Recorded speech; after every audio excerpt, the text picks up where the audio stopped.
Here in the National Forest, we've been working collaboratively with community groups, organisations and artists to develop a series of cultural projects for Burton-upon-Trent and Colville. Each of the 4 projects take a different approach. It's been brilliant to see the different ways in which they've been celebrating the importance of green spaces within urban areas, also how they've been supporting communities to explore the natural world.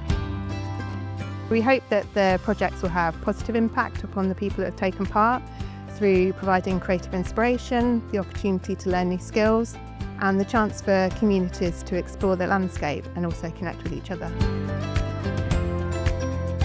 The whole project was a series of workshops in schools and libraries that culminated in a series of live performances throughout Burton-on-Trent and beyond. Trees, Tale of the Rootkin, is all about the rootkin, spirits of trees that are hidden underground, and in the story these gluttonous, mean, selfish creatures gobble up all the plant life. They disconnect themselves and also disconnect the roots of the trees, and that has a knock-on effect for these tree spirits that live underground. The magic of when the children understand what the problem is and how they can then solve it, and then we all connect together and hold on to roots and mycelium, and we're all there together. And so it ends really happily because it's all about collective action and people coming together, and how when we do connect with nature, great things can happen. But it's teaching people to not destroy nature. It's good talking about the importance of the nature and forests, and we think about saving our trees. Because we do 3 performances a day, people might see the first one and then come back and see them, all 3 of them throughout the day, because it's brilliant. I do know that trees help people breathe. They'll remember it. They'll be talking about it at bedtime.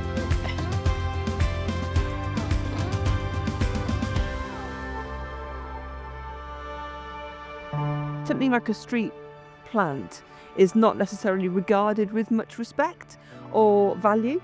We wanted to sort of change that, turn it around. With Cabarium, we set up a series of touring print workshops. We worked in the form of lino printings, but also we brought our microscope so we could get up close looking at seeds and plant life. And also thinking about how the seed is important for the flower, which is important for the bird, which is the insect, the bird, etc., etc. So that idea of connectivity, connecting people, connecting wildlife, connects everything really. What we've resulted in creating is not just an exhibition which has been at Cannes in Colville, but importantly other platforms where art can be seen. They're here at the billboard here that we've created for the centre of Colville, but also we've created a zine which features many prints of all the groups we've worked with. We really wanted to focus on engaging teenagers but also families. We always see those that we engage with as our fellow printmakers and artists. We sort of feel that there's a sort of two-way process. With this billboard, we integrated a selection of the prints with others into it. And that goes with the zine as well. It's our poetry and our sort of design of the zine, but the artwork is interlaced and it features very strongly all the artwork. Oh, it was so brilliant and brought a wealth of experience of a really wonderful medium print. I learnt some new skills with it and hopefully could draw better now. I really love the way this project focused on kind of the forgotten plants and giving them some appreciation, which they really deserve.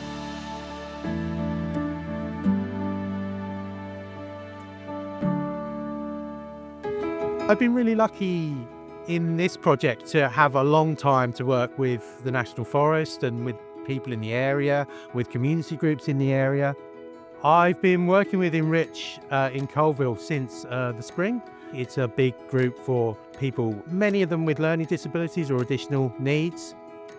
The activities I developed for this project, they were quite heavily inspired by being at Enrich meetings. I like to do things that sort of seem silly on the surface, but are about actually quite important things. In this case, being in the National Forest and Colville's history as a coal mining town and then the regeneration of this area. So I like people to sort of be reminded that, yeah, everywhere has its problems, but there's nice things about it. Like where we are now is beautiful. It's supposed to be accessible, it's supposed to be fun, and I really like seeing people enjoy the place that they're in. I've been doing bingo and playing like bowling. Yeah, met new people I never met before. We had a fantastic time. Good time. For some of these women, it was the first time ever that they were writing poetry. I designed 5 workshops, so we were very person-centred. Some of that was physical activity, so we'd go for a walk and we were just listening to the sounds of nature, and it was really just a way for people to just start writing. People of colour, can feel that these kind of green spaces are not for them. A lot of these women are visibly Muslim. We often feel that actually safety is a big thing. There's that confidence there that actually we can do this with our families as well. So we've got some billboards, digital billboards that will be displaying the women's words. There's a paper billboard up as well. And then tonight is all about a library display that's got all of their poetry on it, and they're all talking about it. Their families are coming to see it. So it's been a very good experience. I've been in touch with my own culture. It's only been 2 years since Mum passed away, and I've not talked about it. And I think this was a chance for me to express my feelings and how I felt. It was just therapeutic. I've absolutely loved it, and I think this project has really made my creativity just shine. Working with the National Forest has been fantastic. I've had the support of Joe from the National Forest. I think we've built some really strong partnerships and relationships through this programme, which we're going to continue to build upon in the future. When we connect like nature, we thrive. Talking to the National Forest and what they're all about and trying to weave that story in a creative, almost folkloric story about connection and about positive action. It's just been a delight.